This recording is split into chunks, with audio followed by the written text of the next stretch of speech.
श्रीमते रामानुजाय नमः।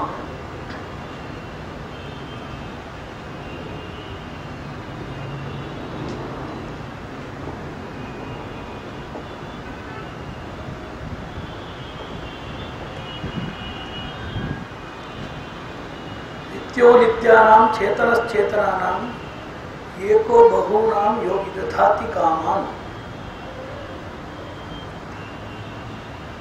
That unique personality of Godhead, which has empowered the uncountable species and by the empowerment of which each and everybody, by means of their physical might, their caliber, their intellectual execution and by their spiritual radiation, they could pave the way for the three modes of life. One for self-establishment and self-propelling. Second, to cater to the needs of the others and as well as contributing for the upliftment of the co-inhabitants of the earth. Three, self-realization or emancipation. So the basic thing is resources management. Even though the resources management, identification and exploration techniques are appearing to be modern, human beings since the inception of creation or since the inception of civilization era, they have been continuously engaged in the process of understanding, exploring, augmenting, preserving and distributing the resources. Resources from the earth and surroundings, resources in the energy forms, resources which are known as inner resources in the form of skills and emerging talents. So continuously the human race is in the process of hunting as well as harnessing the various techniques of finding out the resources and properly implementing as a tool for all-round success and prosperity. And I want to define like that, any area, village, you know that village is also full of resources. That is known as possessive resources. Village consists of land, cultivation and various other things which we call it as possessive resources. And later on, by the industrialization era, globalization, marketing, liberalization of economy, etc., there came the construction of a city which we call as the area of processive resources. The possessive basic ingredients of resources are there placed in the villages, and the sophisticated city structure that made a contribution for process. The processing includes technicalities. What do you know about the technology? Basically, technology is the process by which the emerging population, large number of people having larger demands and willing to settle down the demands, the supply of the demands which must be necessarily rapid and effective. The tool which comes for rescue is known as technology. You know that when a tool of service can serve a number of people, one is multitude, on various issues, magnitude, at various places, distance, on various issues with various depth and gravity with rapidity, that is known as promptitude. So, a person if he just walks, you know that there were pigeon services at the time of kings and there were messengers with horses. Now we have the email facility which reaches large number of people to various places, that too with promptitude and efficacy. We can just zip it or load it, unload it, print it, all things are very much user friendly. So this is what we call technology, that which serves large number of people at various areas, which large number of issues serve with promptitude. These four skills are the components of technology. And that too, if there are two more qualities, that is known as high tech. All these things are technical. Then if it is highly technical, that things is certainly distinguishable from the other things that they have minimal flaw or fallibility, that which has the maximum productivity and minimum amount of fallibility. That which is known as high tech. That which could serve larger number of people on larger issues at various places, but without any flaw, without any deficiency. It may be due to some unavoidable errors, but the minimum, and with maximum level of a radiant and uncompromisable efficiency or efficacy, that is known as high tech. Likewise, in our Shastras, we used to call the development of electronics, the development of systemic cybernetics and informatics, the development of nanotechnology, radars, ultrasonics and semiconductors. This era we used to call it as a high-tech era, and any type of area wherein by the management, the processing, the storage, all the other dealings of manufacture, supply, distribution and service-oriented sponsorships are organized. That area we used to call it as a high-tech city and high-tech world, high-tech cafe, high-tech buildings, everything we used to call like that. And especially according to Shastras, we know that God is inside and God is everywhere, and God is in the place where we assume, and God comes for us, and God is eternal. The eternal God is there at Paramapada, and the God who comes for us is known as Vibhava Avatara. The heart who governs everybody is known as Vyuha. Who is within us is known as Antaryami. Who can assume any form as per our love and regard and demand, he is known as Archa. And a city wherein by God serves a large number of people, worshippers, on large issues, those who are meditating either at proximate or distant ends, on various levels of gravity. That is a real high-tech city that is distant by an effective and beautiful, salubrious temple with sanctity, purity and serenity. So, any city with a temple is known as high-tech city, because spiritually, the high-tech level or status of your place is just as the resources are supplied. In my definition for technology, divine resources or gracious extensions or gracious transmissions are effectively done in an area where more number of people worship, more benefits are assured, and more distances are covered, and more deeper level of gravity is infused by the divine bestowal. That is known as a high-tech city. So according to Shastras, a high-tech city is any place where there is the sanctity of God's presence, which is established by the scripturally authorized personalities, which are eulogized by various transcendental devotees and committed servants of God, which are worshipped by the various people who are on command and demand of various requisites and emergencies in their day-to-day lives. So this is known as a high-tech city, and in the presence of the greatest technocrat who has carved this universe and who is radiating by his conation, the faculty of his will, each and every particle of the world, we are very proud to have this session of understanding the science and technology, and understanding also the science and technology of the soul, and how to practically implement these things for our contemporary situation and current problems. So let us start with the understanding of human mind, consciousness and spirit. You know that basically whatever the science that we deal with, that science is having only a structure which lies between its ontology and teleology. What is the purpose of science? That is known as teleology. What is the base of science? Where does it come from? That is known as ontology. But these two things are apart from what the science is.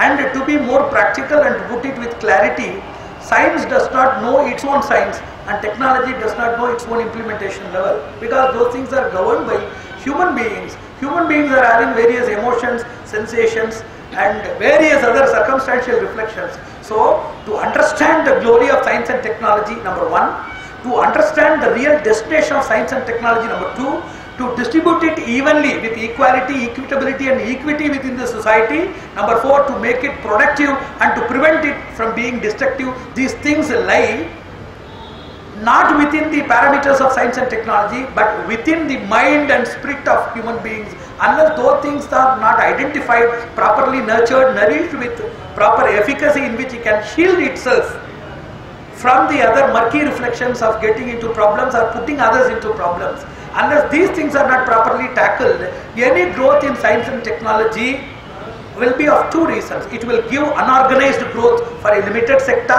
Number two, it may even result in adverse effect if it goes to the hands of a crooked plus potential person. So science and technology, that must have a proper guardian. Science is like a small babe, and technology is like a lunatic person. They need to be properly chained, and they must be properly guided by a parental encompassment or affection, without which they will be either having nil effect or little effect or adverse effect or total nullification. So these type of things can be prevented only by the way of understanding, because for the reason that, number one, no human being who is knowing the science, number one, who is studying the science, number two, who is practically implementing the science, number three, or who are the customers or clients for science, number four. All of these four persons, they are neither the products of science or technology. They are the spiritual extensions. The spirit of the person commands his mind. Mind drives the senses, and senses drive the organs, and human activities are caused by only these activities. And this hierarchy has nothing to do with science and technology. Science is the study of matter, lifeless matter, their reactivity and connectivity, which cannot interfere. For example, nanotechnology, it can teach you only understanding the nanoparticles and application in nanomaterial science or nanochemistry, nanobiology, etc. But it cannot guide you whether the problem that you are going to attend can be really solved by your issue, number one. Is your problem subjected to solution? If there is a solution, is it absolute solution, or it will create another problem for which you have to produce some other solution? Just as I have quoted in one medical seminar, when we asked them pharmaceuticals, especially very great brains in pharmaceutical innovations, when we used to ask them what they are doing, they told that they are discovering new medicines for settling down the side effects of the already invented medicine. Likewise, whether we are getting into absolute solutions without any sidetrack, deviation, debilitation of a greater area or not. Number three, is it applicable, affordable for a long-term benefit? There are a lot of things which will give kalantara viparita, vamshantara viparita, dehantara viparita. We used to say in Shastras. So many activities are there in human life. If you do, it won't affect now. It is not as instantaneous as touching the fire and being burnt. But it will be carried as a subtle imprint inside your spirit, which will be then processed, magnified or manifested in your forthcoming births, consecutive birth cycles. That is known as Dehantara. Vamshantara, that will affect your genetic progeny and their proclamations. And Kalantara is that which has a later effect. So all of these things, they require a parascientific embrace. So scientific community, for ascertaining the validity and productivity of their innovations or inventions, and also to assure that it is equitably and evenly distributed among all of the people, number three, to also assure that this does not compromise or this does not make you to sacrifice some more greater valuables. Just like selling your eyes and getting a portrait, it must not be obtained by means of the sacrifice of a greater thing, the losing which is known as irretrievable loss. So all of these ascertainments can be made possible only by a parascientific embrace. So that is how we want to get into the religion. We want the support of spirituality. We want the support of something known as, something that is known as paramechanical, that which is not bounded by the mechanical rules and by the visible world, that we have to take alaukika, we used to say in Shastras. So now let us come to the practical area, this IT field. There are a lot of eras in the world, just as we used to call it as the Kanishka's period, then the Gupta's period, Maurya's period. In the ruling system, administration system, we have seen different lineages and dynasties. Likewise, in the development of various, we started with agriculture, domestication, animal husbandry. That was the first era of civilization. Then we went to this electronics. Now we are in the IT era. So in this era, what are all the various problems that we are going to face within the industry, as well as we are going to face in the society due to the industry, and due to the unhealthy way of organizing our health, our family health, our wealth, as well as the commitment that we are going to take as per the demand or our desire in the particular field, these things are properly not balanced. So any level of imbalanced equilibrium wherein by a particular thing is acquired more than the required amount, that will totally squeeze or leach some other valuable thing, and that is known as unhealthy or unorganized development. Development must be very even, and it must reflect in all walks of life, all spheres and movings of life. If it is not there, then it is dangerous. Let us start with a small introduction about this IT field, and also the problems of the IT field pertaining to various other things, and solutions, and the role of either spiritual or religious practices in redeeming all of the people from those things very effectively. Now we are in a global village.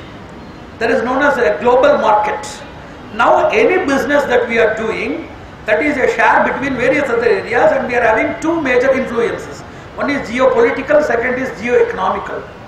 Whenever there is a crisis in different parts of the world, immediately we are affected. And whenever there is political instability or invasion or war or any type of incongruity as well as abnormality that happens in any area of the world, immediate reflection, direct as well as the indirect reflection is there on each and every walk of the life. There are three levels of people: those who are directly connected, those who are indirectly connected, those who are associates either with direct or indirect connections. So these three people, they live in the society, and that is why we used to say, I saw a quote from a Chinese proverb: you cannot pluck a flower without disturbing the distant star. That was a quote. So each and every movement, that is known as the Princeton University projects of global conscience. The Princeton University, they made one project known as Global Conscience Project. Anywhere, whatever you do, it reflects. Whether that is infinitesimal or considerable, whether that is immediate or mediate or remote, whether that is a transferable or untransferable, whether that is palpable or impalpable, irrespective of the status, anything that you do, that's how this proverb says, you cannot pluck a flower without disturbing a distant star. So any movement, even my gesticulations and the oscillations of my lips, the vibrations of my oral expositions and expressions, each and everything that creates, that implants, that inscribes a lot of imprints in the society.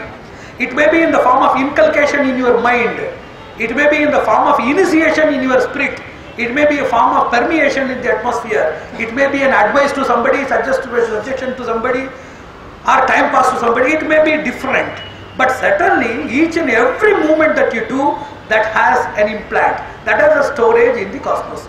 So we have to understand that we are in a global device, we are in a global village. So now this IT industry, it is sharing of resources and processing of communication and information. Now we are having a new era. It is known as a offshore services era, wherein by each and everybody is doing the work of the other. They are sharing either investments or plans, transfer of technology and transfer of resources and collective integral commitment of resources for somebody who work for processing, either it may be a business or knowledge process outsourcing, that everything we are doing in an offshore. So we are making commitment within the global community. So this type of IT industry is what we call, it is a dependent on global economy or global market. Global market is based on the geopolitical and the geo-economical factors. So number one, very essentially we have to understand God for the development of this type of business, because it is universally dependent and it is also having an interlock between various organizations, for the reason that God is always known as the universal spirit. I told on one lecture on inflation at the stock exchange that you have to daily say Sarve Jana Sukhino Bhavantu. Even though not with that magnanimity and altruism, if they are not proper, that will affect your business. If the business is affected, then the dependents are affected. You see, if a person working under a geopolitical or an MNC or any other mass economical scale, if a person is incumbent to, if the person is affected, all the dependents, the servants, their relations, everybody. So it is a knot, and lot of these tiny knots, they contribute a different atmosphere in which totally lot of people are suffering due to the flaw. Isn't it so? So this business has compelled you more than that of the era of before, wherein by you have been living in islands. Now also human beings, they are living in islands. Physically, by means of the relations. There are lot of houses in which the couple, they are living in two islands within the same flat. Parents and children living in the same island. There are a lot of schools in which the classrooms, students as well as the professors, they are living in two different islands without any boat between each other. So that is entirely different. That is a practical linkage problem, that is entirely different. So number one, why we want to understand God in this era? Because of the reason that God is the universal spirit. Now our development is dependent on the whole universal system. So unless the universe is beneficial, unless the universe is prosperous, we cannot get any benefit. So selfishness has been phenomenally uprooted by the growing global industry. One cannot be selfish. He can be selfish provided that the selfishness is included or as a part of universal development. So there is no self-centrism without geocentrism or cosmocentrism. So first of all we have to think God, because He is Vishwatma, Vishwarupa, Vishwodhara, Vishwashambhu. These are all the names given by various scriptures to God. So the whole universe, politically stable and economically stable, only can make our industry move. Otherwise it will give you a very great blow in each and every sector. Number two, now we are developing an environment which is known as international business environment. It is known as evolving international business environment. Whenever we are doing something within our house, then we will do within our limits. Whenever some atithis, some guests are coming inside, you know that at least by the best of our productivity we used to serve them with a lot of other things, even which we don't have, we used to produce and survive with more support. Likewise, we are having an emerging system of international business environment. That is the second issue. Then the third issue is, each and everybody, whenever you are getting into a business, three people are getting into business. People who are knowledgeable like you, who have the infrastructure, investment on all other essential tools, they are also getting into benefits. So it is known as equivalent competition. Second is known as hypervalent or supervalent competitions. Persons who are richer than you with more infrastructure investment, they are also jumping into the scenario. That is hypervalent competition. The third thing is integral competition or federal competition. Lot of various other countries and various other groups of people, they are working together. So you are facing competition in this era, which is known as competition edge. So we have to see that we can retain the competitive edge. That is the third problem. The first problem is, we are having a global market and we are dependent on that. Second, the environment is also processing. See, when you want a gun, you want a higher tool when you have a higher demand. For plucking a flower, you don't require AK-47 or axe or any other tool. So whenever you grow more, the necessity, somebody told that why you are not addressing about the problems of society, instead of which why you are addressing about God. Then we told that both are not different. Whenever you address about the qualities of God, we can clearly understand that He is a very emergent need for this hour. And whenever we develop some idea about the emerging problems of the society, we can understand that God is the only solution. So any definition from any other side will automatically throw light on the other side that both are interlinked and they are required. So this competitive edge in each and every company is, we people are workforces and dependents. We are either programmers, we are either HR heads, and we are managing with marketing, we are in finance control, we are in chips designing, we are in communication, we are in reception, various areas we used to operate as per our caliber. But unless the companies are sustainable, it is very difficult for us to have a prolonged sustenance, for which we have to understand these things. What is the base for this competitive edge, retention or retainment? That is known as talent. What is talent? Navo navo bhavati jayamanaha. Talent is not stagnant.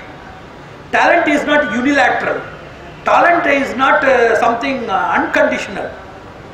Talent is something known as conditional.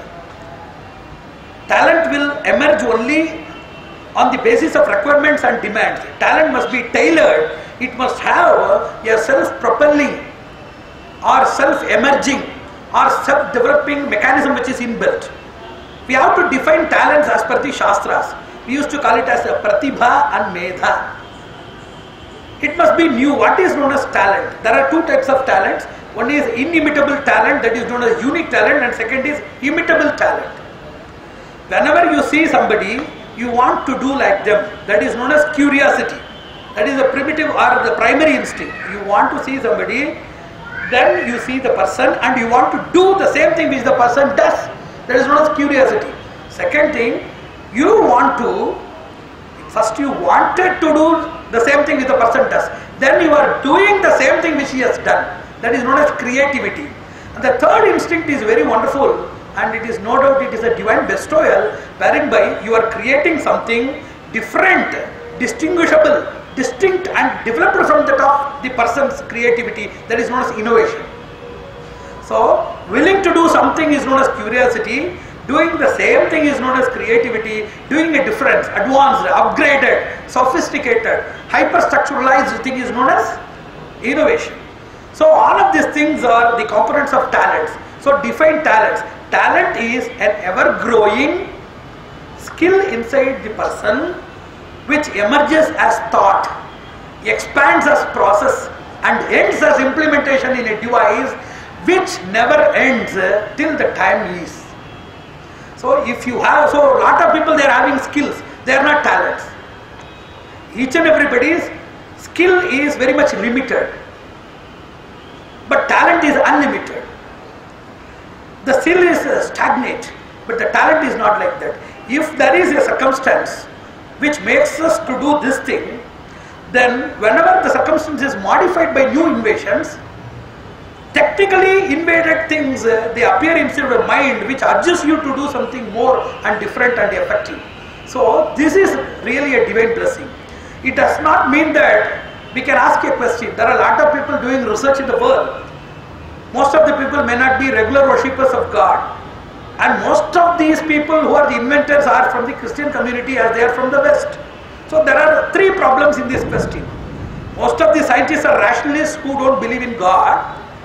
Number two, those who believe in God, they also are not having systematic worships as a japa, tapa, dhyana and various forms of worship which we have with Vedas. They don't have any connectivity with Vedas. The third thing is, even if you accept they have an authorization of worship, that is by Christian authorization, then what is the role of our scriptures in defining or designing such innovative authorities? That is a very great question which must be answered very prudentially. We used to answer that each and every area that has its own spiritual wealth. Our East consisted of lot of people, various rishis who did transcendental penance, and they emanated the scriptural system and spiritual lineage, the parampara. And this was not there available in the West, and now also it is not available. They adapted from the Eastern culture only. What we want to say is, number one, the medha or knowledge is multilateral. It has different pathways. A person can inherit, as Patanjali says, janma, mantra, aushadhi, tapas, swadhyaya, samadhijaha, siddhaya. These accomplishments may be by birth, by means of good samskaras, by Vedic recitation, by penance, by transcendental meditation, by ecstasy, divine trance. So all of these various areas are there. We used to say, even the scientists, those who have achieved this innovative process and their success, they have got this due to the reason of their inherited imprints of the sattvika or sukruta, what we call good deeds or virtues, by which they are getting that. So without a scripture, without processing the knowledge which you adopted from a lineage, this is very essential point, without the scriptural support and spiritual lineage or disciplic succession, if those people they can achieve that much by properly putting these things into, there is a deficiency in both the system. They are having hard work, they have utilized the basic resources in the form of experimentation, verification and validation. That they have done. Here we are having all the raw materials in the form of spiritual injunctions which are unprocessed by means of various other diversions, which are reasonable and unreasonable diversions. So if they can achieve without the guidelines of spiritual pursuit from our land, with this thing, if proper lineage is assured and a methodology is implemented infallibly, we can achieve more than what they have achieved. That is what we want to say. So talent development has lot of connectivities with spiritual knowledge, because that medha, which is having 5 qualities. Number one, that is ever growing. Number two, that metamorphoses itself as per the environment and its requirement or demands. Number three, that is imperishable. Number four, that is not subjected to 5 major flaws. Anudaya, nescience. Vipareya, misapprehension. Samshaya, suspicion. Vismriti, oblivion. Then vipralipsa, deception. So these things are the major flaws of intelligence. Now the human intelligence is now put under compression. Compression and suppression. So it is either the demand of an examination tomorrow or a target which is already fixed by your job, whether to be submitted target acquisition within this month. You have to reach this either time specification or product specification or goal specification or value specification. So it is everywhere put under demand and command, and it is known as white labor or white slavery, wherein by a person having some sort of attraction or fascination towards The benefits in the form of respect to the society, regard in the society, placement opportunities, abroad settlement, richness and various other things, he has forgotten that there is something known as knowledge, something known as wisdom, something known as family, something known as charity, something known as emotion, something known as realization, something known as happiness and peace. Everything has been totally forgotten. So this Medha is known as talent. Let me say something about Medha. Now there is a talent search program which was organized by the National Academy of Sciences. When they asked me to organize one program, I told that you are not breeding any talent. Then why you are searching for talent? You are having a land where you have neither cultivated nor irrigated nor fenced, you have done nothing. If the person goes with a big lorry for harvest, then isn't it proving that the person is a well lubricated lunatic? So is there any program for talent breeding? For talent breeding, there is no program. What is known as talent? There are different types of talents. For example, linguistic talent is entirely different from athletic talent. And spiritual talents, they are entirely different. Then analytical talent is entirely different. Then scientific and innovative temper entirely different. So different types of talents are there. Talents have not been, the syllabus has been placed as a burden on the back of a donkey in such a manner that they find no time to think about the talent or the innovative skills or even their own self-status, even they cannot maintain because of the burden of the syllabi, like that. So talent breeding is not there available in the schools, and parents, they find lesser time for organizing these talents. So talent identification and development is very much essential. Now it is becoming a greater problem in IT industry. Talent is becoming a greater problem in IT industry, because now recently this NASSCOM, the National Association for the Software Service Companies, now recently they made a survey that the Karan, he is known as the president of the NASSCOM. Now Mr. Karan is there, Dr. Karan, and they surveyed and they told that new innovative measures on business models, and knowledge models and environmental models are to be done, and there are two major problems against that. What are the main problems? Only is lack of proper talent and lack of proper skill setup. So getting the proper productive work from a person is known as talent, and second thing is organizing a group of persons for effectively doing a thing is known as skill setup. Both of the things are now lacking, and it is one among the four major problems of the emerging IT industry. The first problem is with the space minimization. Now for each and every activity of the industrial development of IT sector, for research and development, for bringing out a product that occupies maximum space, and that is very much affecting the real estate development as well as the space management of the company itself. So now they are trying to reduce, there is known as space minimization. Second is talent identification. It is very problemsome to identify talented persons. See, for example, we used to say soft skill and hard skill. Apart from that, there is a shrewd skill, smart skill, and some other skills are also there. Sharp skills are there, which are known as intellectual skills. Shrewd skills are there, the skills of mind. And smart skills are there, that is the skill of environmental understanding.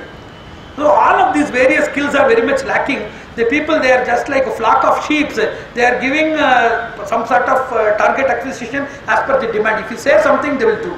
So they have been totally enslaved by an environment by which independent thinking and innovative processing has been totally vanished from the minds of the people.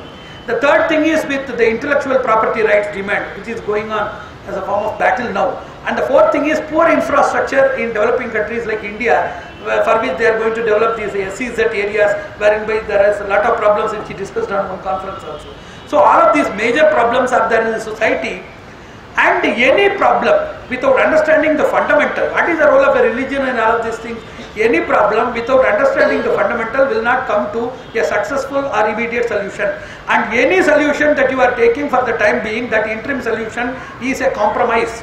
It is not even a compensation, it is a compromise, and it is not going to give any long-term benefit. It is going to end in adverse results.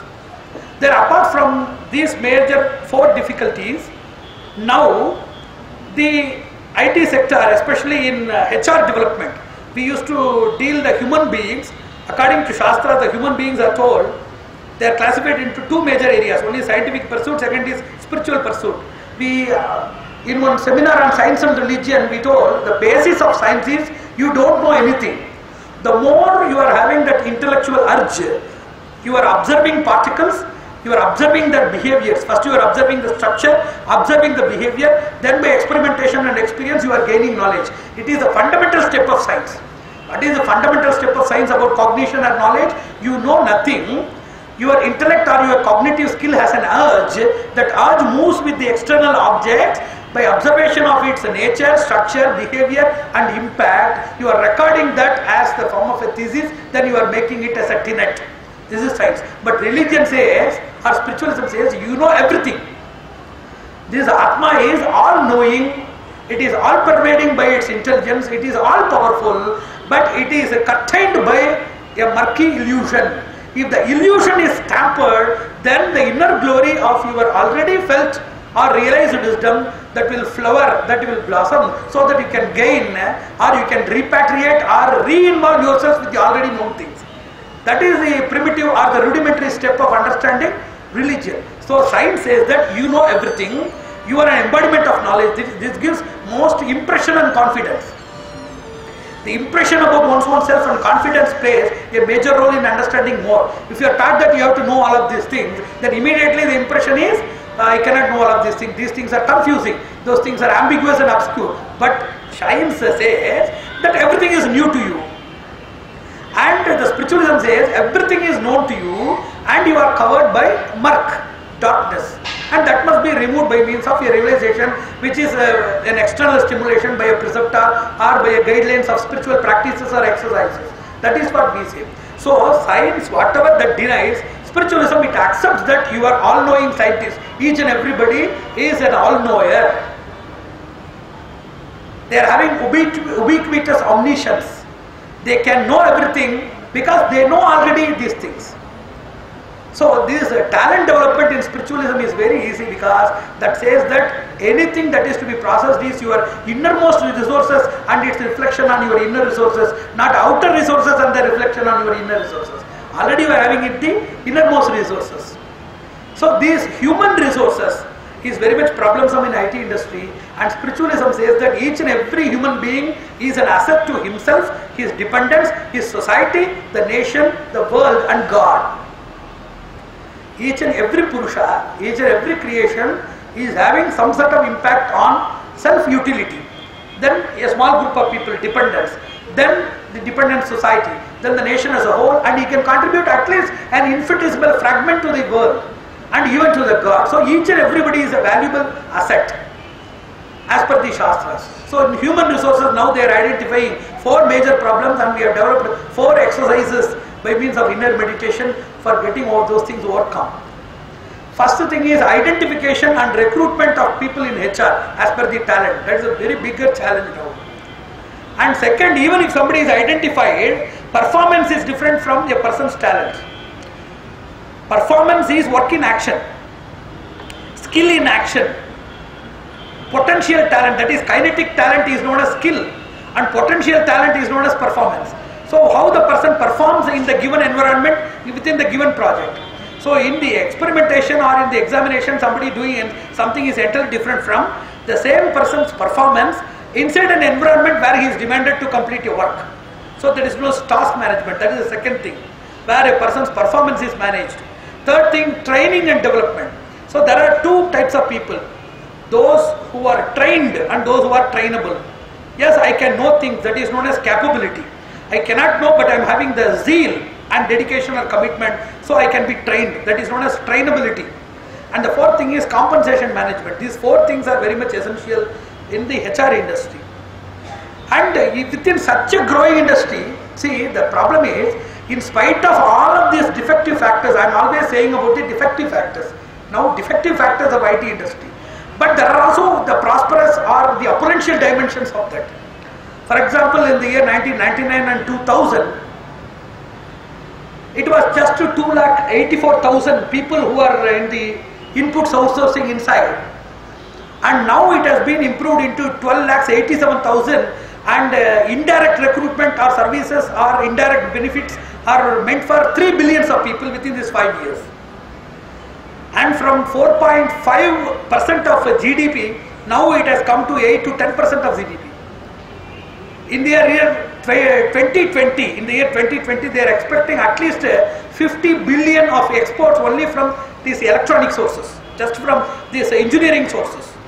Just from the engineering sources, export they are expecting to be $50 billion.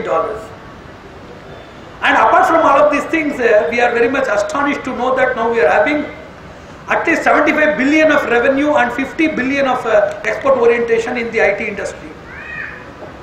And 6,50,000 people were held as employees, and it has become in 5 years thrice, totally resulting in 2 million persons to be included for direct services. So in spite of all of this statistical data, if it is defective, if it is becoming effective, we can get back our global leadership.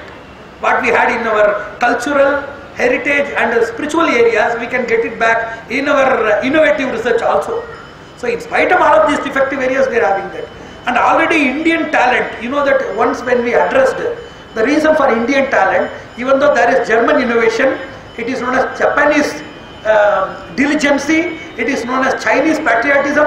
There are a lot of other prefixes in the society. Patriotism and integral commitment is more in China. That's why it is becoming the Asian leader. Number 2, the Japanese diligence and skills of imitation, copying and multiple productivity is very much glorious. It is known for all. And Germans are known for their technical precision. And US is known for the economy. By any means it will try to sustain and project and pose its economy. By any means. So there are a lot of other people in each and every area. Everybody is having their own glory and fame. Likewise, the whole world, it is known as era of hunting for Indian talent. We used to call it as war for Indian talent. WIT. It is known as the era of war for Indian talent. Everybody is willing to get Indian talent. Unprocessed talent, unmanifested talent. We have a lot of talent, but unprocessed, unmanifested. If it is properly talented by 3 authorities, spiritual authorities, domestic authorities known as parents, and academic authorities in the form of teachers and other people, if their talent is properly identified and gloriously systematized, we are going to be the number 1 in all aspects of the global scenario. So apart from this, now in our emerging population of youngsters, there are 5 millions of second generation youngsters in the Silicon Valley. More than 20,000 multimillionaires are there in the Silicon Valley. And the total $250 million which are there in the process of the outcome revenue of the Silicon Valley IT, that is 60% of the GDP of India. If the same momentum and if the same environment and momentum, if both the things are created here, it can create a very great thing. And in my lecture at the IT Park of Pune, I quoted that each and every person of our India, they are having one great inheritance. We have never seen, just as a lot of the present generations, they could not have witnessed the First World War and Second World War. Great hydrogen explosions, chemical explosions, even the Bhopal gas leak. Most of the newly born infants in the present generation, they would not have witnessed. But certainly they would be carrying the impact, all of those impacts. They will be carrying the consequences of those impacts by means of genetic transmission, by means of etheric transmission, by means of other visible and other invisible areas. Certainly we will be having that inheritance. Likewise, our land is the land of rishis. Those who by means of realization, they communicated with nature, they made the world prosperous, they talked with God, they created a bridge between the deities and human beings. So such people who are in the effective communication technology and divine information technology, that is also information communication technology, now we are living in the same land. I told that the Indians now, whether they are worshipping those rishis or whether they are connected either genetically or progenetically with those rishis or not, still they will be having the blessings, or at least a small tinsel, a small negligible fragment of what they had in the yester millennia. So Indians are very much knowledgeable. Indians are having that skill of magnificence because of their connectivity with the land, which is a glorious land where lot of great personalities, unique personalities, they thronged. they have trodden. So we have the invisible participation, the invisible guidance, and the inscrutable companionship of our ancestors and divine personalities, by which we can do something more than what those people they can do. Now we are seeing more than 2 lakh people. Now they are in the technical education and processing. 2 lakh people, they are engaged in engineering as well as the postgraduate diploma and diploma areas. And moreover, out of this 90,000 people, they are IT professionals. Then other people are in the workforces, and non-IT professionals, they are also 70,000 people. In every academic year, they are getting into IT professional. So moreover, 1.5 million people, they are in the other graduation systems, out of which 5 lakhs people are there in science and mathematics alone. So there is an incongruity which I want to explain. In one area, we have seen lot of people thronging about various languages, like somebody is developing SAP, somebody .NET, somebody into Java, somebody Oracle. Everybody is searching for jobs and trainings. In one area, the reports of the International IT Audit Association as well as this NASSCOM report, it says that the available persons are not enough. We want more talented people. Even the European Union, it has demanded 4.3 million people. But those people are not programmers or data entry people. They are all highly talented software people. So we are seeing a demand on one end of the society. At the same end, we are seeing people struggling for syllabus and suffering with the training, and also lamenting without proper jobs. So we are seeing people like this on one side and this on the other side, for which they have to develop lot of skills. Skill development is very much essential. I have already told the talents. What are all the specific talents that are to be developed here? See, I have already told, talent is not a stagnate. It must be ever growing, and it must be tailored as per the need of the industry and need of the environment, need of the hour. Likewise, updating and upgradation and relevance match are the 3 major qualities of good technical education. That is real skill, number 1. And number 2, we have to develop certain skills which are known as linguistic skills, which are in oral and written forms, which are effective ways of communication. They are also very much essential. And apart from these 2 major skills, soft skills, now we call it as soft skills. The basic soft skill is understanding the market viability, trend analysis, how to apply these things in the trend. That is known as market analysis. And the second thing is team management or group management. We have to work with lot of level of people, various level of people with various brain structure and various frequencies we have to match with, and we have to result it in a competitive structure. So a person must be a person who is not having this team management in the house or with his friends. He cannot affect the same thing, or he cannot contribute the same thing in the business environment. So this must, all of these skills must be nourished from the impressionable age itself. The third thing, now we are having international business. So we must have cross-cultural skills to move with people of a different land with different culture and different communication skills and expectations. And fourth thing is, whenever there is a problem, see, if you give money, I will take the money and keep it in the locker. But regarding problems, I may not be interested in knowing this. That is that type of unilateral understanding in business, only with the profit and only with the success. That type of business is not going to help you. The people, they are not taught how to survive in distress and how to develop or withstand loss. This thing is never taught either in the houses or within the minds of the people in self-exploration or introspective study. It is never taught. If there is a profit, what I am going to buy? If there is a development, how I am going to manage? These are all the unilateral areas or adversely focused areas which people they are developed. So the basic principle of religion is dukkha sahanam. Spiritualism is not an alchemical process by which God can give you whatever you want. It is not like that.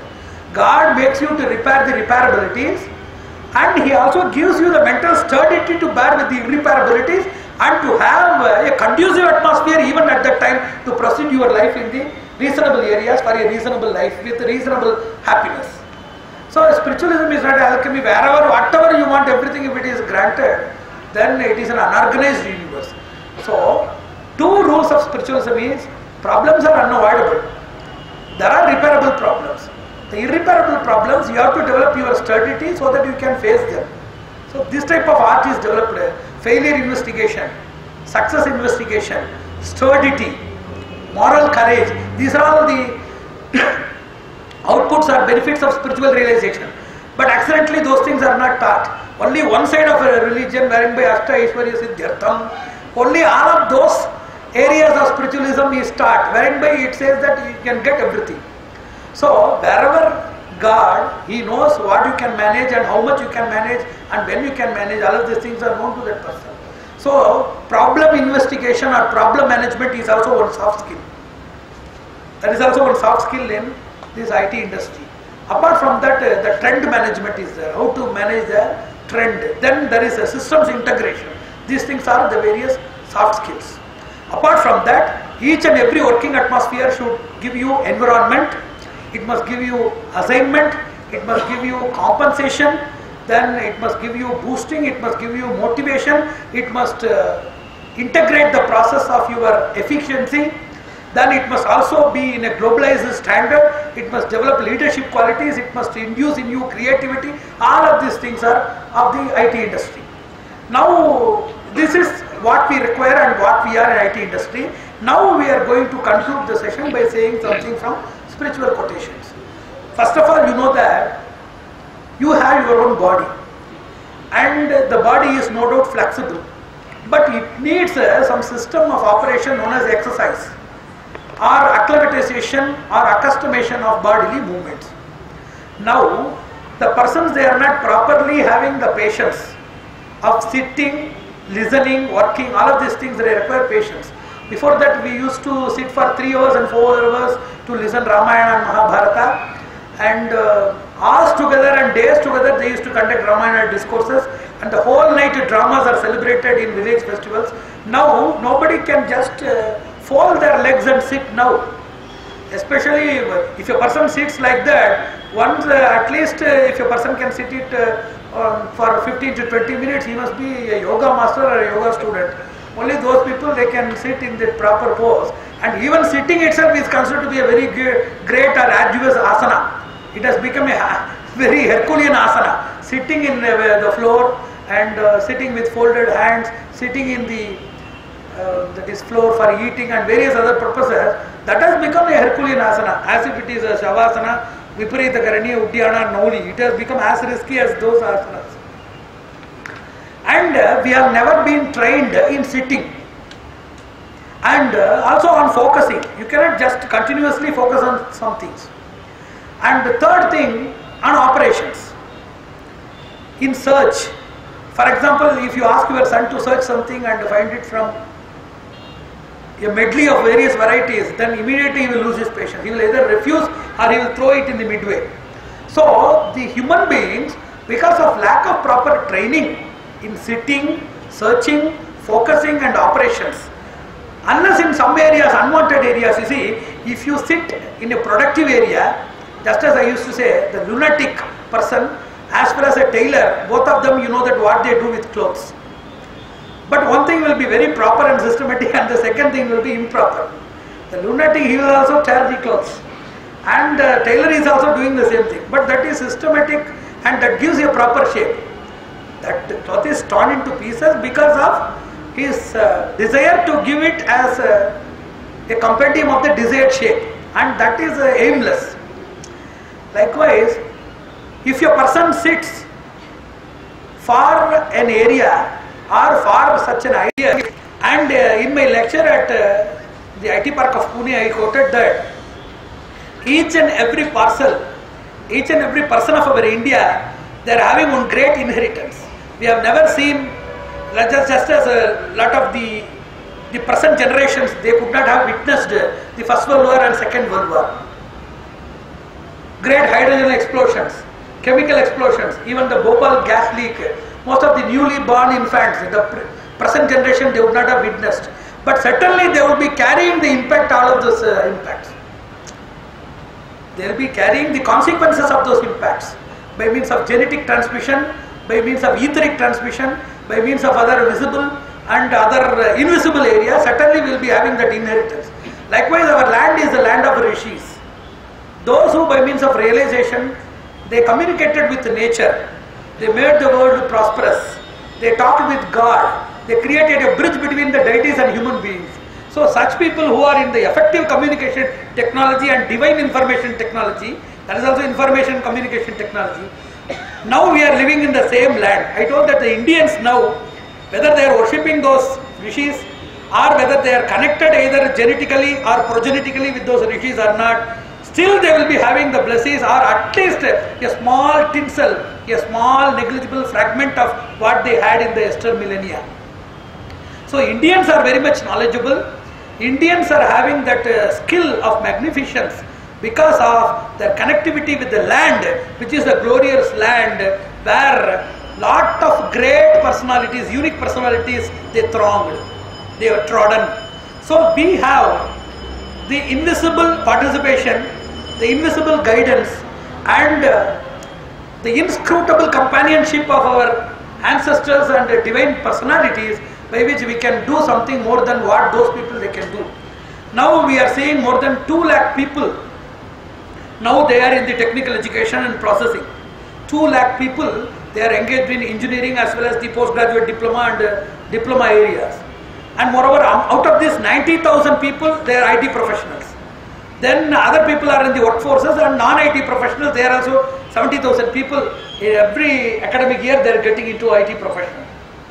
So moreover, 1.5 million people, they are in the other graduation systems, out of which 5 lakhs people are there in science and mathematics alone. So there is an incongruity which I want to explain. In one area we have seen lot of people thronging about various languages, like somebody is developing SAP, somebody .NET, somebody into Java, somebody Oracle. Everybody is searching for jobs and trainings. In one area, the reports of the International IT Audit Association as well as this NASSCOM report, it says that the available persons are not enough. We want more talented people. Even the European Union, it has demanded 4.3 million people.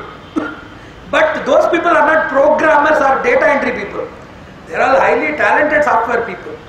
So we are seeing a demand on one end of the society.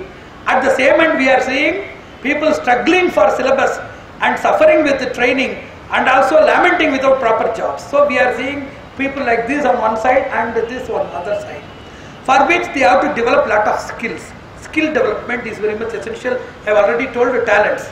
What are all the specific talents that are to be developed here? See, I have already told, talent is not a stagnate. It must be ever growing and it must be tailored as per the need of the industry and need of the environment, need of the hour. Likewise, updating and upgradation and relevance match are the 3 major qualities of good technical education. That is real skill, number 1. And number 2, we have to develop certain skills which are known as linguistic skills, which are in oral and written forms, which are effective ways of communication. They are also very much essential. And apart from these 2 major skills, soft skills, now we call it as soft skills. The basic soft skill is understanding the market viability, trend analysis, how to apply these things in the trend, that is known as market analysis.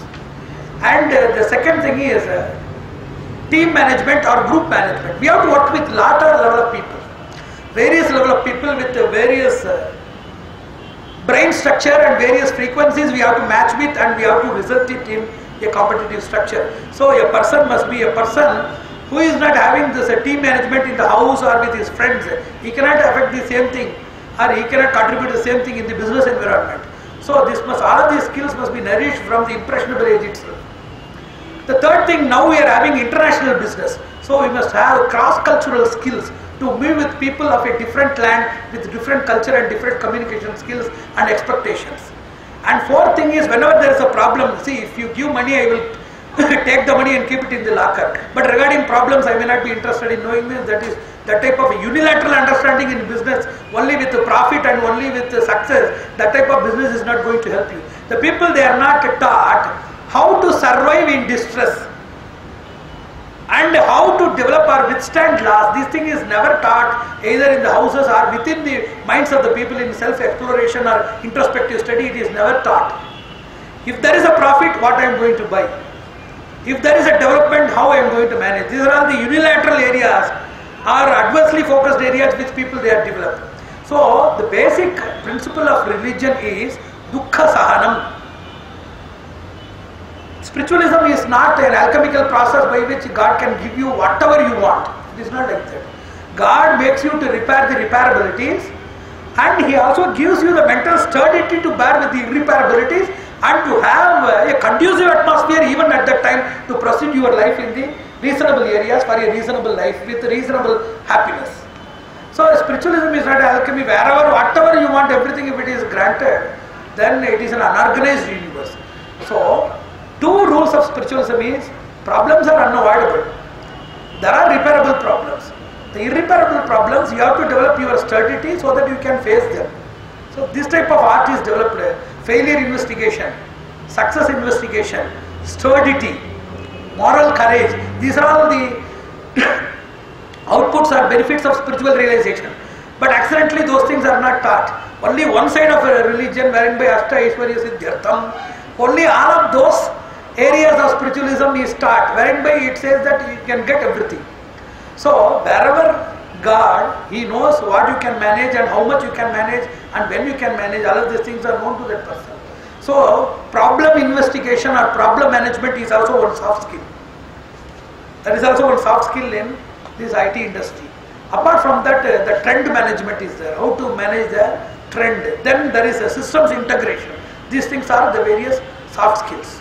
Apart from that, each and every working atmosphere should give you environment, it must give you assignment, it must give you compensation, then it must give you boosting, it must give you motivation, it must integrate the process of your efficiency, then it must also be in a globalized standard, it must develop leadership qualities, it must induce in you creativity. All of these things are of the IT industry. Now this is what we require and what we are in IT industry. Now we are going to conclude the session by saying something from spiritual quotations. First of all, you know that you have your own body, and the body is no doubt flexible, but it needs some system of operation known as exercise or acclimatization or accustomation of bodily movements. Now the persons, they are not properly having the patience of sitting, listening, working, all of these things, they require patience. Before that we used to sit for 3 hours and 4 hours to listen Ramayana and Mahabharata, and hours together and days together they used to conduct Ramayana discourses, and the whole night dramas are celebrated in village festivals. Now nobody can just fold their legs and sit now. Especially if a person sits like that, once at least if a person can sit it for 15 to 20 minutes, he must be a yoga master or a yoga student.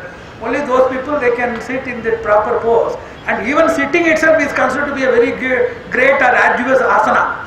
It has become a very Herculean asana. Sitting in the floor and sitting with folded hands, sitting in the that is floor for eating and various other purposes, that has become a Herculean asana, as if it is a Shavasana, Viparita Karaniya, Uddiyana, Nauli. It has become as risky as those asanas.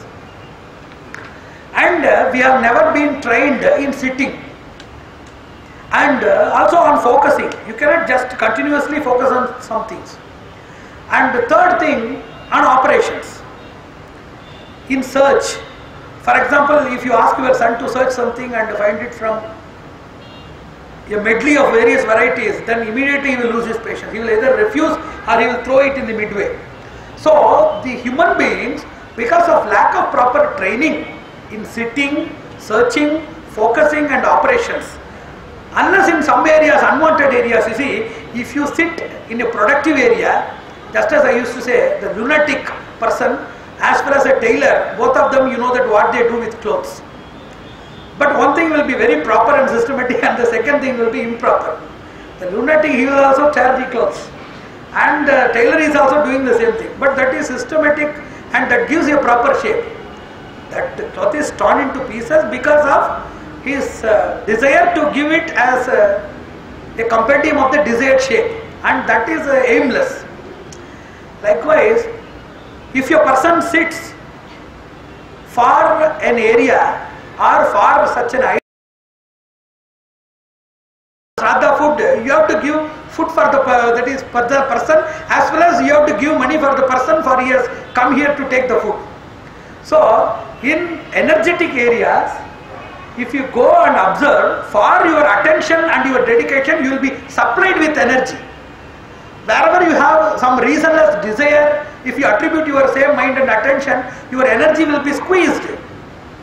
So I am now explaining the repetitive stress and repetitive strain injuries of the IT professionals now, which is very common with most of the people. Because of their intrauterine problems, because their parents, they did also the same. They did also properly work, and their establishment of physical exercises is very poor. So 1/4 is inherited. Second 1/4 is due to the lack of proper and what we call salubrious or divine sattvic nutrition is totally abolished. Untimely, unhealthy, unsattvic food is taken. So that is 1/4. Number 3, 1/4 is contributed from the person's non-systematic way of moving his bodies. More sleep, hypersomnia, insomnia, then lack of proper exercises, making unnecessary gymnastics. All of these things have made the persons, you see, they have not exposed themselves to such works. Without practice, can we come for a job? So out of desire on the mega structure of IT buildings, on the infrastructure and the alluration of the infrastructure of the IT buildings, and abroad settlement assurances and various other economical stability or enrichments that we are going to get from those things, without properly qualifying oneself to the work as well as the demand of the companies, everybody is jumping inside. So these qualification that requires not only physical movements but also spiritual and mental exercises. And the requirements can be met only with intellectual gymnastics, which is possible only by understanding the medha, not by understanding your buddhi. Buddhi is a limited intellect, and unraveling the mysterious as well as the miraculous latent potence of your intellect in serving the demand. So without it is anayasa siddhi. Just what I told in one lecture. Everybody doing a work, they are seeing as if they have irrigated 10 acres of land and coming from the plough land. So it must be anayasa, it must be rejoiceable, it must be enjoyable, it must be sportive. Any task that you are taking as a challenge, that must be very sportive, and you must very casually handle it without eroding your emotions, losing patience, hyperacidity, loss of proper sleep, then lack of proper connectivity between family, between various other things. God has given you a multi-dimensional outlook to deal with some sort of relaxation, recreation, rest, sleep, meditation. All of these various areas are there for a human being. You cannot contribute everything for your business environment and for augmenting. You must not convert everything into currency. Converting my that is environment into currency, and converting my family relations into currency, converting my health into currency, converting my realization into currency. You must not convert everything into currency. No doubt it is a part of life. So to make a stable way of understanding these things, spiritualism is a part of life which gives you taste to life, which also makes you to do the work 10 times of the work in 1/10 of the risk. That is the greatness of spiritual pursuit. So this repetitive strain and stress is caused because of lack of practice of the people. Have you ever sat or meditated, or have you ever dreamt of doing such a work for any energetic purpose? So without practicing anything, continuously engaging before a monitor of higher light intensity giving you optical strain. For hours together, days together, running after the target, just as the horse gram is just kept tied in a stick before the horse. The horse thinking that that is before it will be running, where it will end. It is just like race of the horse before the bunch of the horse gram which is tied in a stick and which is placed before it. So it is a never-ending journey. That is the first thing. Second thing, it is also a mental erosion. We told that cyborg, in cybernetics, there is a statement known as cyborg. You know about robo. It is an opposite to robo. There is no cyborg. Robo is a mechanism which does the work of the human beings with artificial intelligence.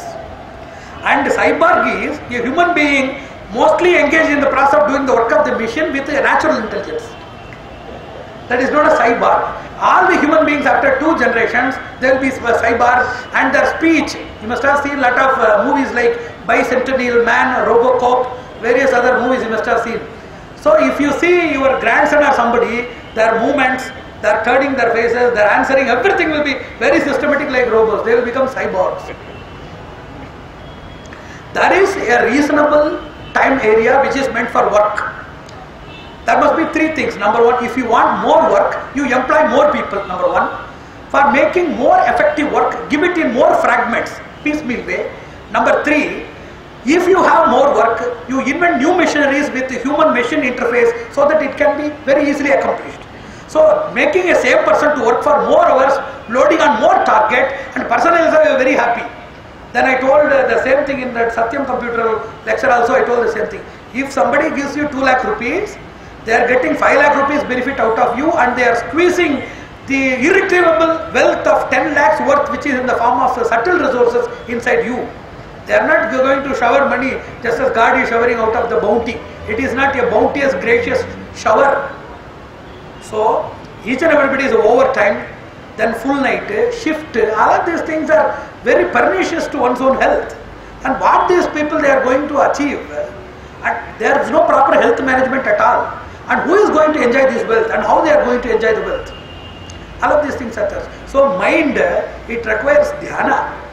And dhyana is self-solace. Getting solace from meditation. Thinking about the society and thinking about the God. IT industry is totally separated from 2 things. One, they thought about something above. They don't have any time to think about who is above them. And they don't have, pitiably, they don't have the time to think about those who are around them. So, the society is around them. From the same high-tech city, you can see a lot of slums undeveloped. It is known as, I told it as a brutal progress in the society. A group of people having all resources, still asking for free electricity and other things in SEZ, and lot of other people don't have electricity and water and all other basic amenities of life. So that's what I told to IT industry people, you are getting the curse of the downtrodden people, not directly. The burn of their stomach that assumes the form of the missile of the curse and affects you in the form of geopolitical instability, dollar debilitation, then Middle East fuel economy and its variations, and the fuel crunch which you are facing now. These things are the reflections of the stomach, anonymous people's collective stomach burn reflected as a missilecal attack on all of these unorganized grown structures. All of these people, they have to be aware that their organized system of growth is there. So, worship towards God and charity towards society must be part and parcel of these people, those who are having this unorganized growth. It is not there. And moreover, we have to develop this skill not after entering inside the IT field. Number one, I already told, what is the environment, what do they want, how much I can do. If they want more, then I must also contribute more. I must also contribute more. So more and more the demand is going on one side, I must contribute more. This skill must be developed at the impressionable age. This skill must be developed at the impressionable age. 6 to 15 it must be developed. You are getting into the IT field after your post-graduation.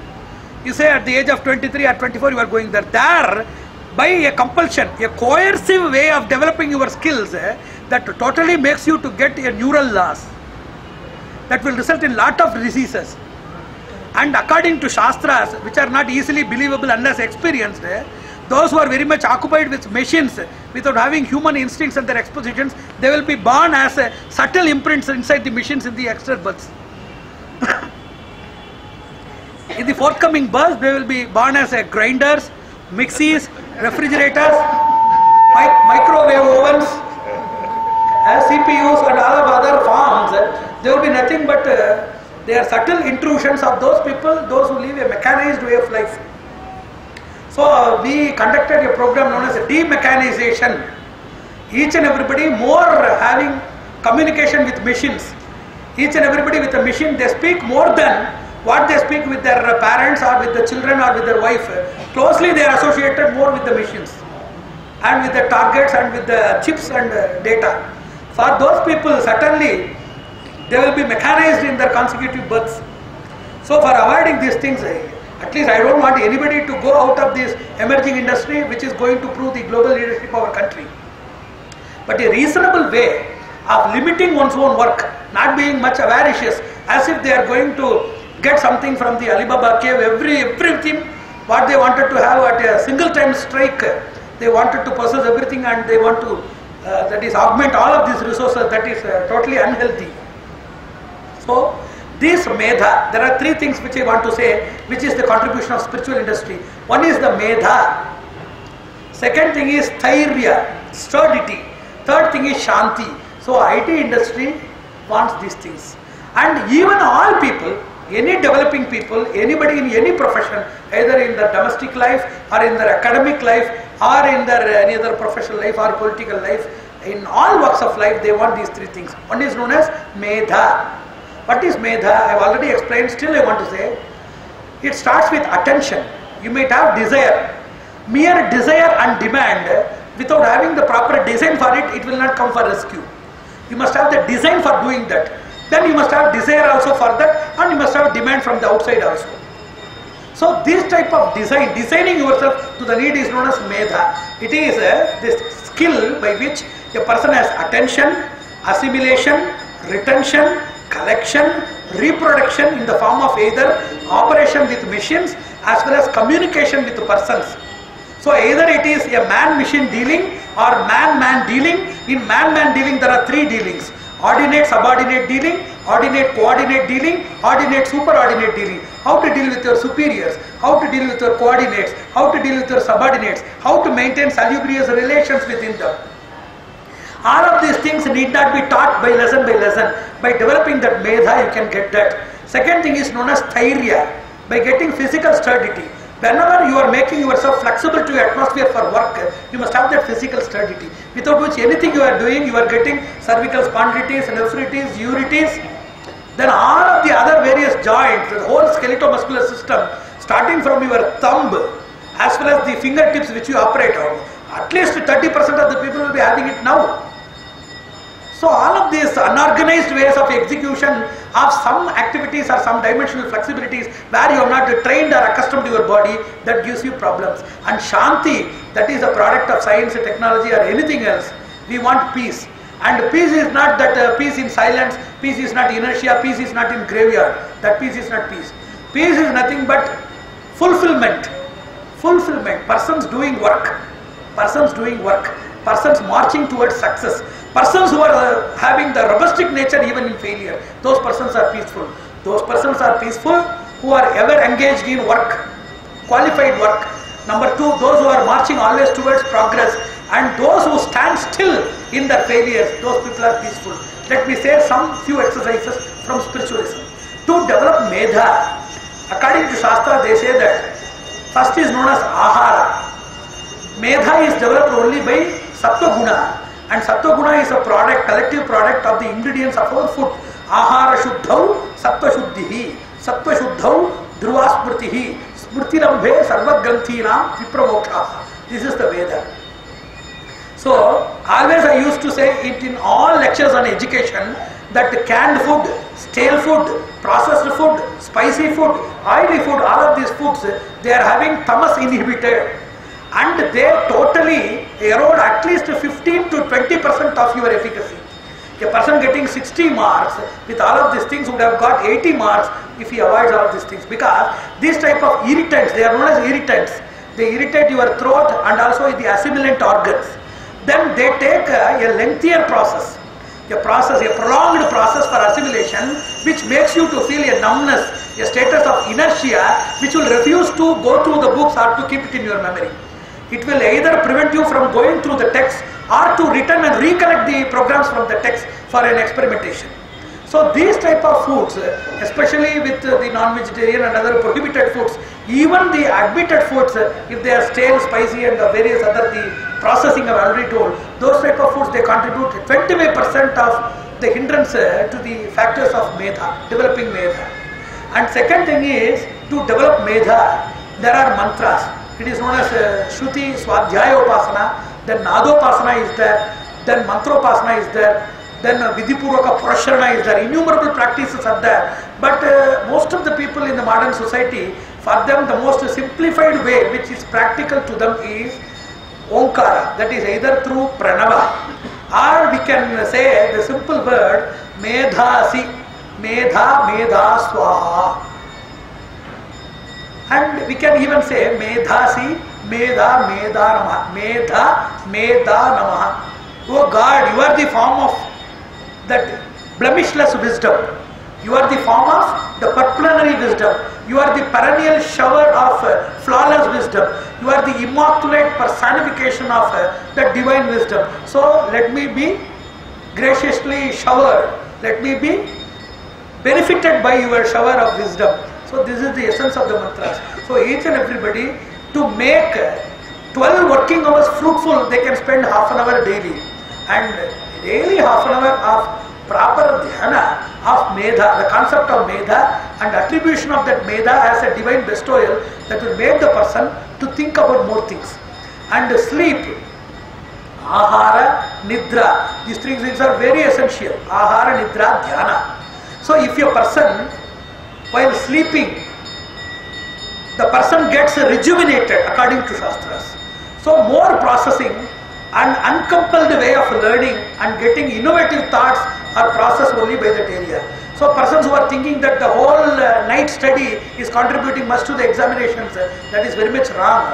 And that coercive shower in the examinations is just an interim benefit, and that too in long term that will result in unwanted diseases that will totally destroy the creative spirit of the mind. So for developing that mantra, everybody must have a qualified way of food as well as the sleep. And Shanti is also obtained by three methodologies. One is by charity, second is by contentment, and third is by good association.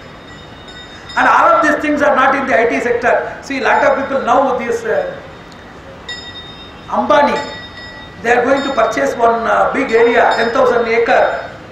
At Rajasthan, they are going to establish one SEZ, wherein by some 2,000 megawatts power station they are going to make. Wherein by he has made a very big ground for golf, very big golf club at the terrace, as well as a helipad at the terrace itself. They can fly at the terrace, from the terrace itself they can fly, and they can have a very great merrymaking, sightseeing and roaming in the helicopters. So all of these things, they won't give this joy or this solace. Shanti cannot be given by an inbuilt golf club. Somebody told, I went to the Pune IT Park. They told that they are having swimming club, they are having gymnastics, and they are having recreation theatre inside, they are having a golf club, everything is there inside. And there may be after a few years some IT parks wherein by the graveyards will also be reserved and built inside. For that they need not go outside. So these things, they cannot produce Shanti at all. So relaxation is entirely different from recreation. Recreation is entirely different from rest. Rest is different from sleep. And all of these things are entirely different from rejuvenation or reverberation of your spiritual zeal. That is entirely different. That can be given only by three things. One is, I have already told, contentment. First of all, you must have contentment in your life, tripti.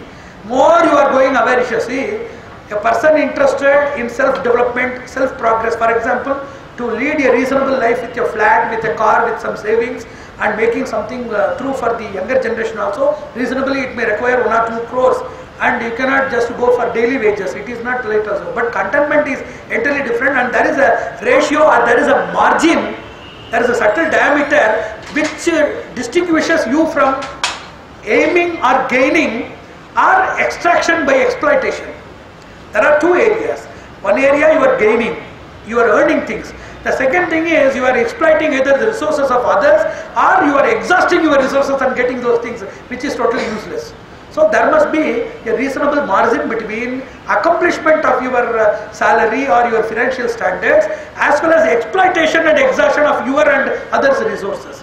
So contentment is, no doubt it does not show something with limited resources or living a poor life or insufficient life. In spite of having all richness, one can have a contented way of life by contributing more, unique. For example, if a person is there in the IT industry, there are two problems to him. It is known as problem of uncertainty.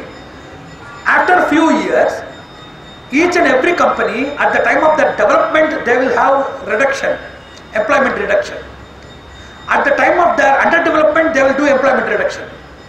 You know that the General Electronics company, it has sent 2 to 3 lakhs of people in the previous era. And each and every company, at the time of their development, they will recruit freshness, new people and highly talented people. So the mere programmers, as well as mere operators and data management people, they will be jobless, they will be sent back, number one. At the time of loss, because I have already told it is dependent on global markets, when the dollar value was failed or it was belittled, immediately most of the Tirupur companies, those who are in the Hosieries, they have had all of their offices shut and most of the people were sent to streets immediately. So this is known as a phenomenon of uncertainty. When there comes a new mechanism, a new interface, a new mechanical interface which does the work of 100 people, then immediately that will be replaced and these 100 people will be jobless. Number two, if new talented people, there are three intrusions. One is intrusion of a hyperpotential machine. Second is intrusion of a hyper-talented person. Three things influence of a crisis. When these three things come, then these people will go away. So the surgical gloves was ordered from Singapore and some South Asian companies, various countries they have ordered for Tirupur, Erode and other people. And 4 or 5 people with bank loans and this Tamil Nadu Industrial Investment Corporation loans, they started one company for manufacturing surgical gloves. They manufactured it for 3 to 4 rupees per piece. Immediately, a Muslim person within the 15 kilometers area, he started a very big unit, wherein by at one stretch, whereas these people they could manufacture only 200 pieces, he brought a very sophisticated machine which could manufacture 12,000 pieces per hour. Then he gave the same piece, 3 to 4 rupees piece for 60 paise. Immediately all the other shops or offices, the industrial units were closed and immediately they were sent to streets. Because just now they have got the loans and unsettled. They are not having proper direction towards other process by which they can earn something and settle the loan. So it is an ever emerging trend in the industrial area wherein by the phenomenon of uncertainty is there. Nobody can remove that. If you go to God, He cannot remove that. I am going to say what is the use of religion in this aspect, phenomenon of uncertainty. And apart from this, new companies, whether they are very much advocating with new innovative people, talented people, those who are having inimitable skills, they will be having a permanent placement. Perennial patronage will be there for them. All the other people will be sent back. So in one area people are being advocated, they are being entangled. In the other area most of the people are sent. And it can happen to any person at any time. At any time it is just like a building constructed by cards. You know that just for sportive purpose they used to construct house with cards, playing cards. So a blow of even a smallest or slightest breeze will dismantle the whole structure. So IT industry is having that phenomenon of uncertainty wherein if you are not having inimitable skills like new innovative software designing and solutions or chip designing or mastery over innovative approaches, if it is not there, then immediately you are going to be thrown at one day or other. At the same time, as there is some age for that. For learning, adaptation and upgradation, there is an age of learning 6 to 15. That is reasonable. Then you can trust anything inside. You can just coercively pack anything inside. That is different. 6 to 5 is learning. Then 15 to 21 or 23, that is known as adapting. Then upgrading 21 to 30, 35, it is that. It may work with some blessed or blissful personalities, it may work even after 50 or 60. And for even persons with curse, it may not work in the respective ages. That is different in the society, which we cannot say as a proper evaluation cannot be made. But naturally, it is an average study of all of these things. So if persons who are engaged in the IT industry with a specified talent, I used to say about one technology known as survival technology. I am clinging to something else. Even if I have to leave that and if that things leave me, I have to leave this thing which I am clinging to on some circumstances. At some area that may relinquish me. In this crisis, how to manage myself? What is the alternative way of life and what is the substitute for my development? It is not a survival technology. And no technology can compete with that. Nanotechnology, biotechnology, no technology can compete with that. Survival technology, yes, I am having this. If I lose that, how I can survive? That survival technology is totally lost. Even in other technologies, the people, they can go for some other jobs and works and they can manage themselves.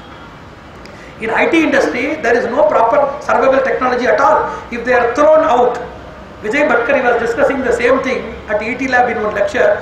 More than 1.2 million of people may be thrown out in the coming decade due to emergence of new technologies, due to the lack of inimitable skills with the people, due to the lack of recruitment of freshness. Lot of people may be thrown out. At that time, how these people are going to survive, how new training can be made, where they are going to be facilitated, how the government is going to offer employment services. You just note it down. After this decade is over, immediately you are going to face this problem. And how this is going to be a solution-oriented problem when it is dealt with a spiritual pursuit. According to that, it will give you intuitive support. What it will give? Intuitive support. There are two types of intuitions. One is pre-intuitive support. Second is post-intuitive support. See, career selection is there. We have seen a lot of people in IT industries. Number one, there are people, those who have exhausted their learning and adaptabilities in BE. BE is mechanical engineering or textile engineering, some other courses they have selected. And they have come to MSc IT. And they have completed IT and they have gone to MBA, that too not in IT administration, in finance or marketing, anything else. They have studied BCom, then come into this IT.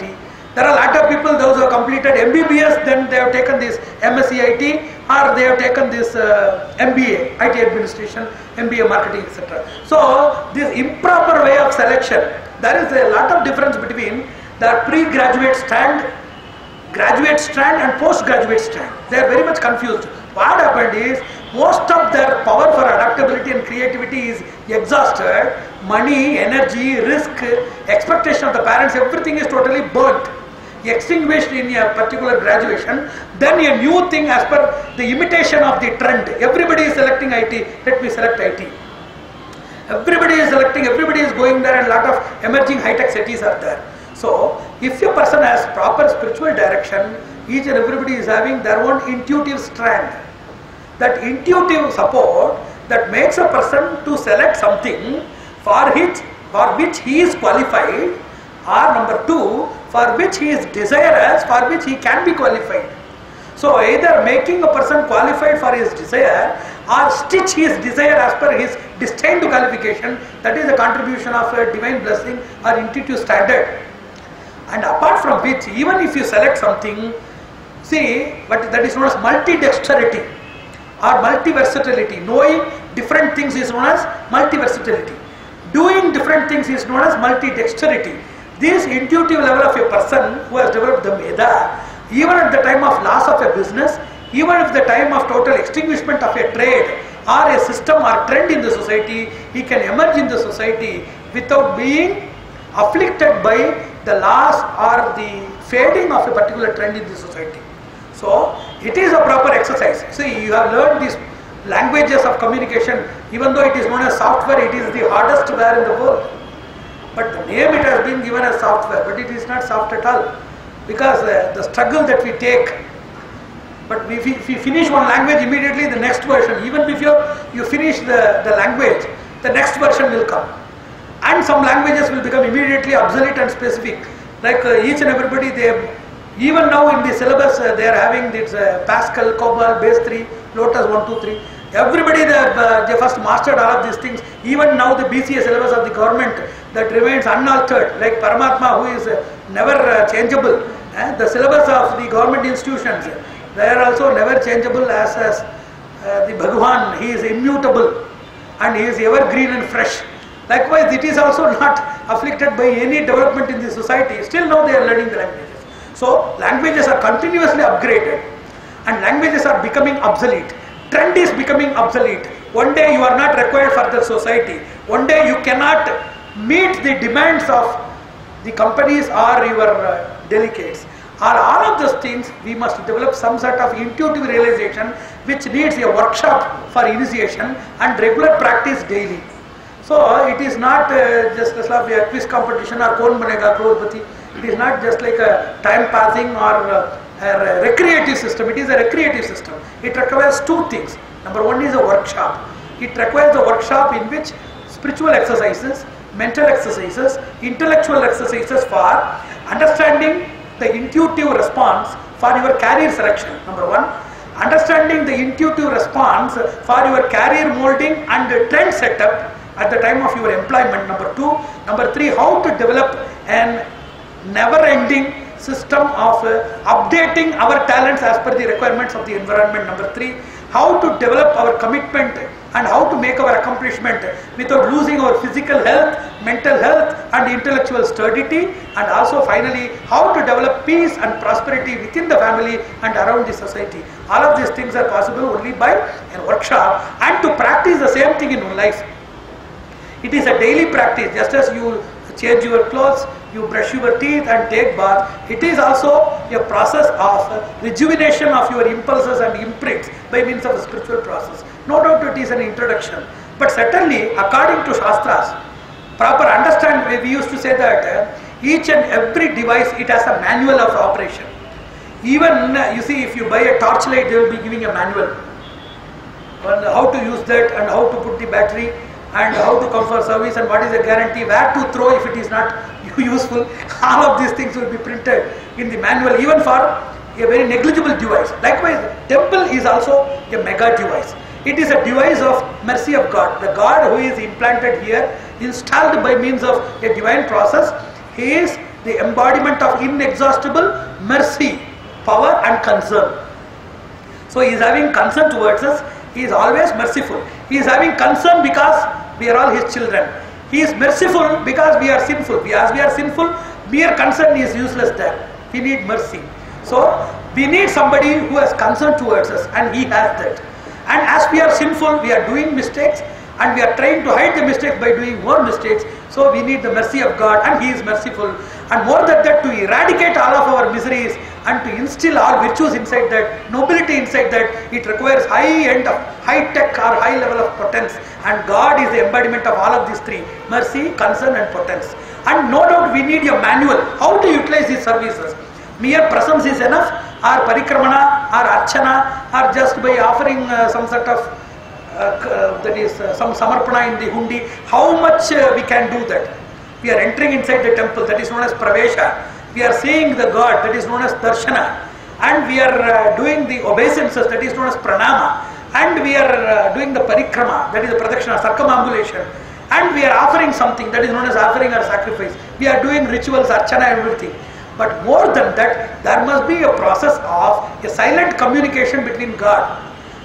More than all of these things, there is a basic mechanism by which the real way of understanding and charging yourself, just as you are coming as if inside your drama or as well as inside a cinema theatre, very silently, very patiently, very obediently, we are there focusing on the screen, as if we are going to merge with the character or the actor. So in these temples we do spare very lesser time, and very mechanically we do the circumambulations, and just as a contribution, very perfunctory we used to say in English, very prevaricatedly and perfunctory we used to do all of these things. But you must understand, he is the person who is going to make our day, the month, year and our life. So we must dedicate a reasonable time, and also a research oriented or scientific methodology of imbibing the divine blessings must be there. It is known as manual for divinity or manual for divine mechanism. So for this intuitive development, for this medha development, to your physical sturdity, and for your job assurance, any job assurance, placement assurance, professional standard, and your financial stability, as well as peace, I have already told tranquility. For all of these things, he is the reservoir of all of these blessings, and he is ready to shower. You come here, and either there are 5 places where you can meditate. One is Avarana, second is Sannidhana, and third is Mandapa, and fourth is Nadi Tira or Pushkarani Tira, and fifth is Stambha. 5 places are energy centers inside a temple. In Sannidhana means you can sit in the Ardha Mandapa, but making a crowd in the Ardha Mandapa will be a disturbance to other Sevartis. So Swamiji has told, so it is our duty to do the same thing irrespective of its disturbance or causing hindrance to other devotees. That is not a reasonable way. And second thing is Stambha, that is the Dvaja Stambha, which is also the energy center. And in the Parikramana or the Avarana, in anywhere facing the God, it is known as Deva Prachi. Wherever the God is facing or you are facing God, that is known as East. East is not the place where the sun rises, but where the God rises, and where your love towards God rises, all the directions are, that is known as Deva Prachi, that is only East. There you can do number 3. Number 4, if the temple consists of Pushkarani and other things, in the Tira and the banks of the Pushkarani, you can do the Dhyana. So come here, do the dhyana either by the methodology of Vishnu Sahasranama or Ashtakshara or Dwadasakshara or any that thing that you receive through proper initiation and guidelines, not Pustaka Grahya but Mastaka Grahya and Anugraha Grahya. That mantra you have to get, and that you have to regularly utter, making your daily presence, participation and pranamas to the God in the most effective way that will take care of you in this birth and also in that birth. I wish that one and all could get that realization. Lot of such workshops in various areas must be done by lot of knowledgeable personalities, and each and every listener must become the bearer of the concept, and each and every bearer must be the carrier of the concept, and each and every carrier must be a transmitter of the concept, and each and every transmitter must be permeator of the concept in all the areas, because we are not ubiquitous, we cannot be in all areas and we cannot be speaking all of things. Kindly carry the essence of whatever I have told in the mind, and it is just only an introductory lecture in which I have given an outline for what you think is entirely different from what you have to think. What you have is entirely different from what you ought to have. So all of these areas are to be understood. It is a small ignition for kindling your awareness so that you can be put in the proper way and track. And I wish that the bounteous mercy of Sri Rama, who is the essence of Vedas by himself, to shower his benedictory vibrations on all of the participants and also the indwellers of this high-tech area, to result in proper way of dedication to God, to the society and to the global community. Narayan, Narayan, Narayan. By the wonderful speech of Swamiji and many of the things which were not aware to most of us, he has let known, and more so, especially more applicable to the IT people who have been regularly visiting the temple. But it doesn't mean it is applicable only to IT. The guideline what he has given for meditation, introspection, and feeling the self,